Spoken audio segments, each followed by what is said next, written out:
Mais quand on est petit, il est assez balèze, quoi. Il est assez imposant. Comme, et maintenant que tu fais le même métier que lui? Ce que je vois de lui, c'est quelqu'un que j'aime profondément et que c'est mon père, quoi. Je l'aime comme mon père, quoi. Et puis c'est tout. C'est un amour absolument. C'est ce qu'il y a de plus fort, je crois. Enfin, quand l'amour entre un fils et un père, je trouve que c'est ce qu'il y a de plus beau, quoi. Et quand tu travailles avec lui, puisque tu as travaillé pendant des mois avec lui sur ses chansons, c'était voir son père chanter au début, j'avais tes un peu chansons chaud comme maintenant, quoi. Tu vois, un peu. Mais ça, tu as ça de commun avec ton père. Ouais. Non, mais on voit beaucoup. C'est le stress. C'est le stress aussi. D'eau, hein. Et donc, non, c'était formidable. Au début, on était un petit peu stressés tous les deux. Puis, en fait, on s'est vu très peu en studio, mais beaucoup en dehors. Est-ce qu'on peut imaginer que tu écrirais un jour des chansons pour ta maman? Mais j'ai écrit pour elle déjà. J'ai écrit 2 chansons dans son album qui est sorti. Ouais. T'as aimé aussi? Ah ouais, c'est un exercice un peu différent d'écrire pour une femme, je trouve, mais super intéressant aussi. Alors on va maintenant écouter le pape, le patron. Hein, c'était au Stade de France, vous y étiez? Le patron, ah oui, j'y suis à chaque fois. Moi, et moi c'est une chanson qui me rappelle un souvenir très fort, car cette chanson, Noir c'est noir, correspond à ma rencontre avec son père. C'était en 65, dans une émission de télévision en direct depuis Douai. Il chantait donc l'adaptation de Black is Black, et ça a été un raz-de-marée. Et c'est une chanson, Johnny le confirme, qui était un tournant considérable dans sa carrière. Johnny au Stade de France.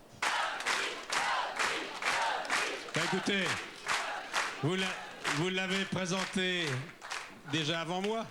Voici Johnny.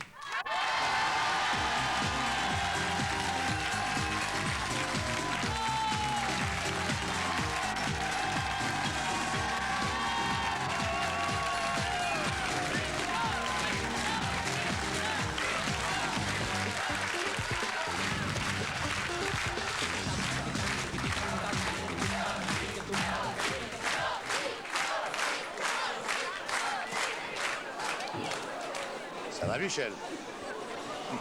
J'ai le trac. Moi aussi. T'as le trac aussi? Ah, toujours. Ouais. On va s'excuser auprès des téléspectateurs si on se tutoie. On va pas jouer... Alors, on se connaît depuis 30 ans, alors bon...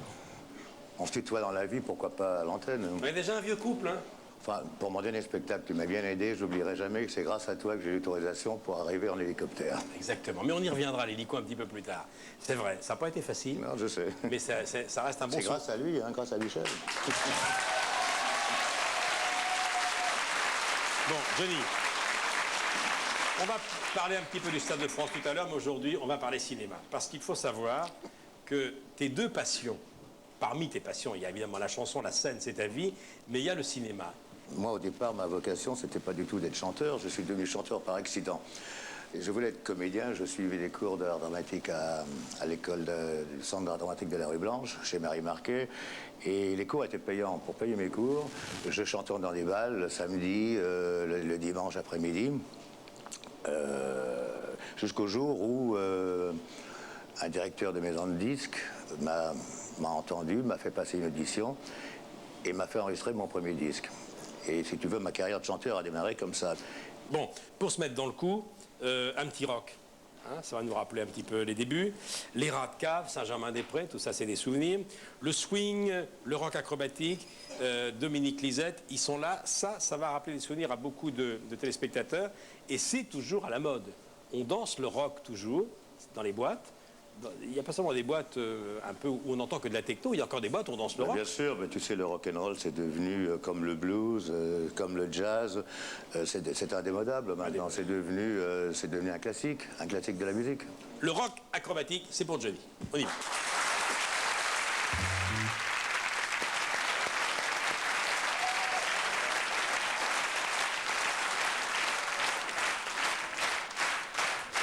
Le rock, pour commencer ce spécial Vivement Dimanche avec Johnny Hallyday.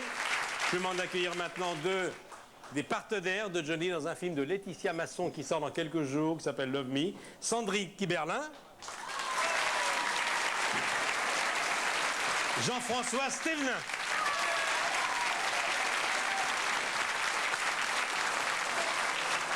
C'est l'actualité, on parle beaucoup de ce film, Love Me Tender, hommage à Presley. Avant de donner la parole à Sandrine, je voudrais d'abord, Johnny, que tu nous expliques comment s'est passée cette rencontre. Laetitia Masson, on va l'écouter tout à l'heure, elle parle dans cette émission. Elle était d'abord venue te voir pour un documentaire. Oui, il était me voir pour me suivre pendant un an et faire un portrait sur moi. Et je lui ai expliqué que j'en avais déjà fait un il y a quelques années avec François Reichenbach et que moi, personnellement, je trouvais que c'était pas une bonne idée de refaire ce qui avait déjà été fait. Donc, on s'était quitté à ce déjeuner comme ça. Et quelques mois plus tard, à travers mon agent, je reçois un scénario qui s'appelait Only You.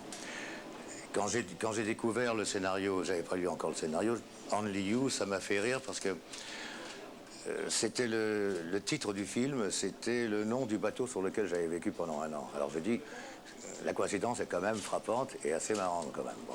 Donc j'ai lu le scénario et puis bon, le scénario m'a évidemment plu tout de suite. Donc nous avons donc tourné ce film ensemble. Et pendant le film, ce bateau a été vendu et le film s'est appelé Love Me. Donc, c'est le destin, quoi. Alors, on va passer la parole à Sandrine. Elle parle beaucoup. Si je dis que c'est une histoire impossible entre une femme qui cherche l'amour et un chanteur qui n'y croit plus beaucoup, c'est un petit peu ça. Moi, j'ai trouvé ce film vertigineux. J'ai eu l'impression d'être entré dans un vertige. Oui, on rentre dans la tête de cette fille, en fait, et elle est en plein vertige, donc ne vous inquiétez pas, c'est normal. Et je me demandais où était la réalité, où était la fiction, car il y avait un mélange très astucieux et très subtil. Mais en fait, c'est vrai que c'est une fille qui va quitter le rêve pour retomber dans la réalité, comme beaucoup d'adolescentes le font quand elles grandissent, en fait. Et dans son rêve, enfin, on ne sait pas si le personnage de Johnny dans le film est un rêve ou une réalité, il y a toujours un doute. En tout cas, c'est le fantasme de cette fille, c'est l'amour idéal de cette fille. Oui, elle est fascinée par Lennox. Elle est totalement fascinée par ce chanteur. Lennox est un rocker qui a eu une carrière incroyable, qui vit aux États-Unis. Un crooner. Un crooner qui a tout vu, tout connu, tout retenu. Le pire comme le meilleur. Enfin, le meilleur, d'ailleurs, on ne sait pas trop parce que c'est un crooner qui a eu du succès, mais c'est pas non plus... c'est pas quelqu'un d'archi populaire. Hein. On le retrouve dans les clubs de Memphis, comme par hasard. Oui. Elvis, Love Me Tender. C'est une chanson obsessionnelle, hein. C'est une chanson qui accompagne tout le film. Oui, c'est vrai. Et finalement, elle va le rencontrer. Oui. Et là, la réalité, elle le rencontre au moment où justement son parcours a nettement avancé et où elle se rend compte que la réalité est bien différente du rêve et que voilà, quand elle le rencontre, elle voit l'homme qu'il est et un homme, c'est aussi des défauts, des qualités. Enfin, c'est quelqu'un. Et ça fonctionne pas tout de suite, hein. Ça fonctionne pas tout de suite. Il lui trouve aucun charme au départ. Hein. Ah, au départ, il lui trouve. On va voir cette scène justement pas beaucoup de charme, avec Jean-François Stelna qu'on va apercevoir. Je lui donne la parole après. Jean-François, c'est Carbone. Hein. Il les poursuit comme des fantômes poursuivent le passé. C'est le diable. Voici donc Love Me, Sandrine, Johnny, ou plus exactement Gabrielle Rose, et Lennox et Jean-François Stelna. Love Me, Laetitia Masson qui sort dans quelques jours.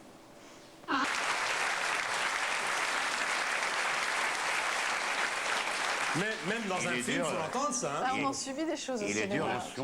Ouais, alors, je dis pas, mais ça va s'arranger. Jean-François Stelna, quel est votre rôle là-dedans? Moi, vous parliez de vertige. Moi, j'ai fait ce film en apnée, en vertige complet, parce que je fais un personnage qui est un mafieux, qui est un tueur, qui est un psychiatre en même temps. Je suis dans le vertige de Gabrielle Rose. Et dans ce coup, c'est très désagréable à faire, tout ça, parce qu'on n'est jamais soi-même. Et on n'a jamais l'impression d'interpréter.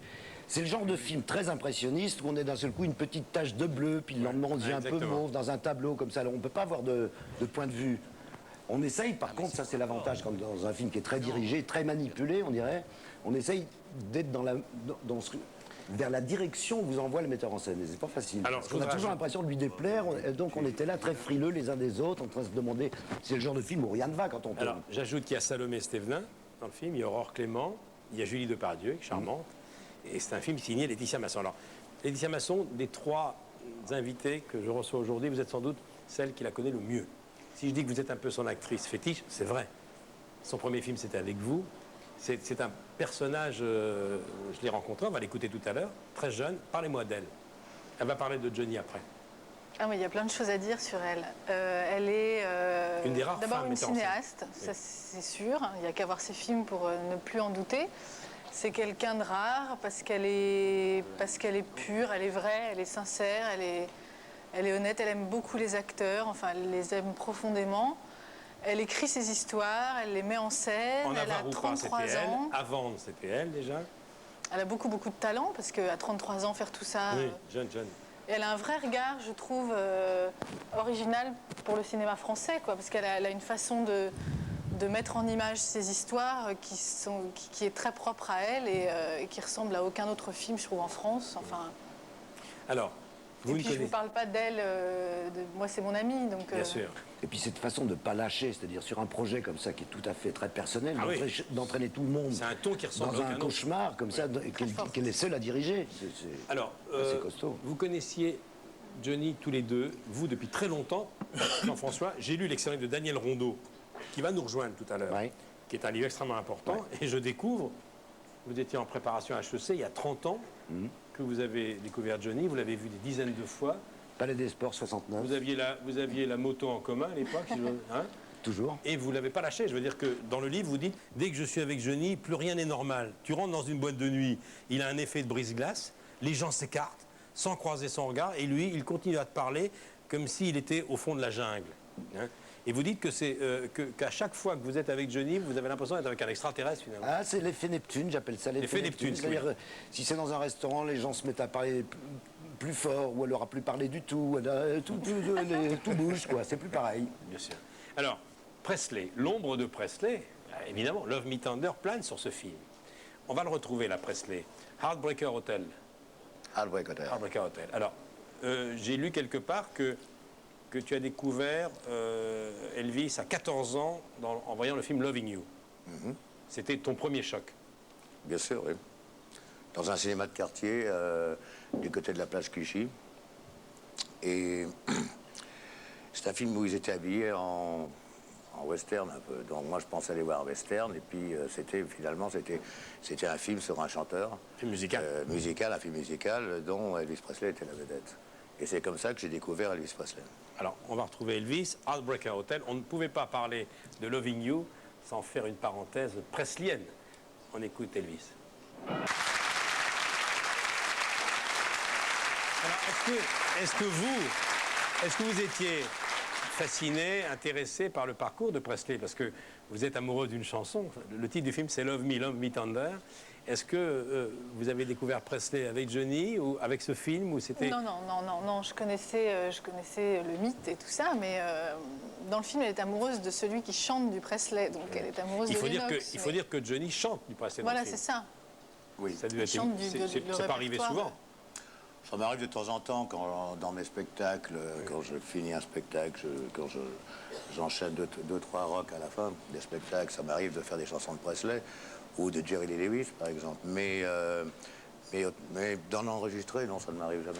J'ai lu quelque part, parce que tu as fait tellement de choses dans ta vie, tu as tellement voyagé jeune, que je crois que tu as Moi aussi, j'oublie un peu. Non, mais je crois qu'il y a une chose qui est juste, je crois que tu as appris la guitare au Conservatoire de Genève. Oui, c'est Tu as appris vrai. la guitare en Suisse. Avec José Diaz-Pérez, oui. C'est ça. Et les premiers accords, c'était les chansons de Presley? Non, je faisais de la guitare classique à l'époque. Ah, Ce qui n'a du classique. tout rien à voir avec ce que j'ai fait par la Ça a suite. commencé par José Interdit. Et puis quand j'ai découvert, voilà, José Interdit par exemple. Et puis quand j'ai découvert Presley, j'ai troqué ma guitare classique contre une guitare électrique. Et ce qui m'a d'ailleurs valu une raclée d'ailleurs par ma tante qui m'élevait, qui n'était pas contente du tout. Alors, moi, je vais vous faire écouter un document que Johnny ne connaît pas. C'est son premier gala en France. Il s'en souvient même pas. Quelle horreur. Ah non, mais c'est le son. On écoute simplement le son, c'est très court. C'est à la Roche-Migène, dans Lyon, et c'est le 16 avril 1960. Et il chante sur scène Tutti Frutti, il a 16 ans, et après on va voir son premier contrat. C'était 500 francs. Tiens, écoute, c'était en 60, écoute. Je voudrais vous chanter maintenant un des plus grands succès américains, et français aussi d'ailleurs. Voici Tutti Frutti. Well, a bum bum loo bum bum bum tutti frutti, Hollywood, tutti frutti, Hollywood, tutti frutti, Hollywood, tutti frutti, Hollywood, tutti frutti, Hollywood, a bum bum loo bum bum. C'est un beau document, c'est à l'Escale. C'est un document que tu pourras montrer à tes enfants et à tes petits-enfants. Alors, ils sont là, c'est monsieur Alain Vincent et Michel Vatelier du cabaret L'Escale à la Roche-Migène.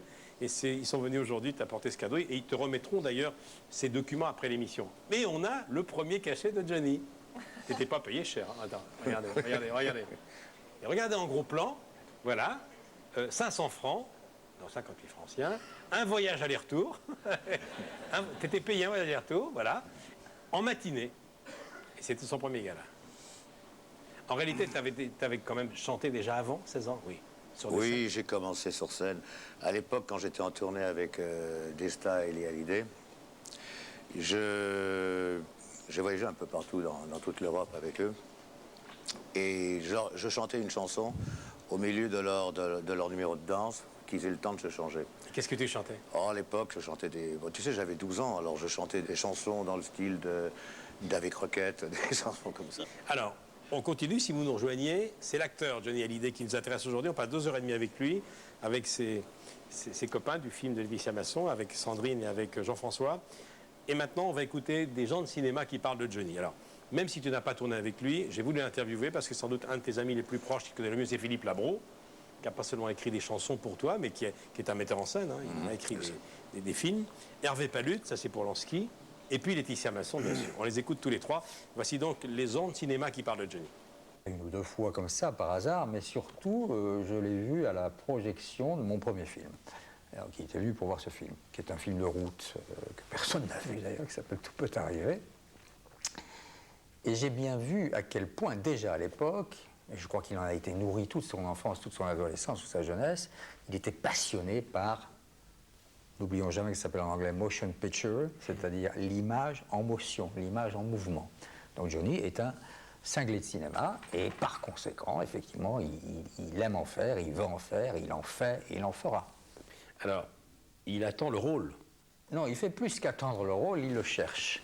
Et je trouve que c'est merveilleux de sa part, c'est admirable d'humilité, parce que ça veut dire qu'il va dans toutes les directions, il accepte parfaitement de se faire critiquer, s'il l'est, ou de ne pas avoir trouvé la bonne cible, et il essaye. Parce qu'effectivement, comme vous dites, il attend un rôle, mais en même temps, en l'attendant, il apprend. Bien sûr. Parce que on sait très bien que Johnny Hallyday est quelqu'un qui est tout sauf vain, vaniteux et orgueilleux, prétentieux. Enfin, orgueilleux, oui, il a de l'orgueil, c'est une qualité, mais il n'a aucune vanité. Grande humilité. Oui, donc il apprend. Quand on voit ses clips, Ouais. on sent quand même que l'acteur est là, qu'il existe. Ben, c'est-à-dire que, oublions le mot acteur, disons que Johnny Hallyday, c'est une présence, c'est une densité, c'est un visage, ce sont des yeux, Une voix. c'est une voix, c'est des gestes, c'est un homme qui se déplace. Hein, le fameux déplacement de ces acteurs américains qu'il suffisait qu'ils traversent une pièce pour qu'on les regarde. De John Wayne à James Dean, en passant par Clark Gable son cas, lui, hein. ou Bogart. Bon, il a ce déplacement. Bon, ça suffit largement pas. Il faut qu'il y ait un texte, il faut qu'il y ait un rôle, il faut qu'il y ait quelque chose, il faut qu'il y ait un sens, une signification. Mais ce que je veux dire, c'est que bien sûr, vous avez raison, il est parfaitement, comment dirais-je, cinégénique. Hein. Alors, il a tourné quand même avec des metteurs en scène qui étaient des références, Godard, Bien sûr. Costa Gavras, Bien sûr. Hervé Pallude et puis bien d'autres. En 1989, votre première collaboration avec Johnny dans un flic pas comme les autres, c'est Lansky. J'ai tout de suite vu que c'était quelqu'un qui devait être filmé et que j'aurais grand plaisir à le filmer et à le mettre en scène. Alors j'ai écrit en fonction de lui tous les épisodes, donc j'en ai fait un personnage un peu c'est vrai, à la Clint Eastwood, dans toute la série de films que faisait Clint Eastwood à New York. Et on s'est vraiment marré à tourner ça, quoi. On va sauter tous les deux. Mets-toi bien dans le crâne que moi j'en ai rien à foutre de sauter. Tout ce que tu vas y gagner. Qui devait être filmé et que j'aurais grand plaisir à le filmer et à le mettre en scène. Alors j'ai écrit en fonction de lui tous les épisodes, donc j'en ai fait un personnage un peu c'est vrai, à la Clint Eastwood, dans toute la série de films que faisait Clint Eastwood à New York. Et on s'est vraiment marré à tourner ça, quoi. Il a une présence, vraiment, il imprime la pellicule, il a un regard formidable, il est là, quoi. Quand je l'ai rencontré, je me suis dit, il m'a pas j'ai absolument pas été déçue. Ni... Finalement, il a été conforme à ce que vous attendiez. Ah oui, à ce que j'attendais, mais qui était vraiment magnifique, d'humanité, d'humilité, de puissance. Enfin, c'est-à-dire que le mystère est intact et la rencontre avec l'homme était vraiment émouvante. Et puis, il a le goût du risque, et je trouve ça vraiment courageux et créatif. Donc, je pense qu'il sera toujours là où on ne l'attend pas. Et il surprendra toujours, et voilà, donc les gens suivront. Quelle est la chanson ou les chansons de Johnny qui vous ont marqué, qui vous ont donné une émotion quand vous étiez toute jeune adolescente à Nancy et que vous n'imaginiez pas que vous alliez un jour le rencontrer? En fait, je l'ai découvert assez tard, mais je pense que celle qui demeure, et d'ailleurs, le texte n'est pas de lui, mais son interprétation fait tout pour moi, parce que je l'ai entendu par d'autres, ça ne va pas du tout, c'est l'envie. C'est l'envie. Voilà. C'est 3 metteurs en scène. Godard. Donnez-moi l'envie d'avoir envie. Voilà, l'envie d'avoir envie. Ça, c'est la chanson préférée d'Alicia Masson. Je vous remercie tous les deux d'être venus nous voir. Je sais que vous attendez un heureux événement, c'est un secret pour personne, parce que les caméras vous ont montré un petit peu plus ronde que d'habitude. Si vous avez un petit problème, je vous ai préparé un petit comprimé. Ça vous intrigue, ce comprimé effervescent? Regardez. Regardez, c'est un comprimé, on a l'impression que bon, c'est un comprimé. Vous dites pourquoi j'ai mis ce comprimé effervescent qui n'a rien à voir. Vous regardez ce comprimé depuis tout à l'heure tous les trois. Mais c'est pour vous. Regardez, ce comprimé, il s'est dissous complètement et il a laissé place à ça. Et je voulais vous l'offrir parce que demain, c'est la Saint-Valentin. C'est un cœur avec un petit diamant. Oh là là.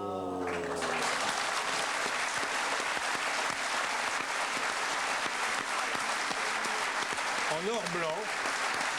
Voilà. C'est la Saint-Valentin demain et c'est pour vous remercier d'être venu. Voilà, c'est un vrai petit cœur avec un diamant. Voilà. Et voilà la boîte, c'est un joaillier du quartier, de la rue Saint-Honoré, qui vous aime beaucoup. Voilà.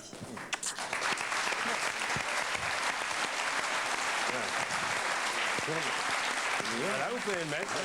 C'est un cœur. Voilà. Très bien. Puis vous saluerez également l'homme de votre vie. Hein, qui va venir bientôt nous voir. On va vous retrouver bientôt, je crois. Il sera bientôt sur le plateau, c'est Vincent Lindon. On vous remercie tous les deux. La chanson préférée de Laetitia Masson, répertoire de Johnny, c'est L'envie, Goldman. Donnez-moi l'envie d'avoir envie. Je crois que tout notre métier de créateur est résumé là-dedans. Hein. Merci tous les deux. On écoute Johnny. C'était au Stade de France devant les caméras de M. Pulicino.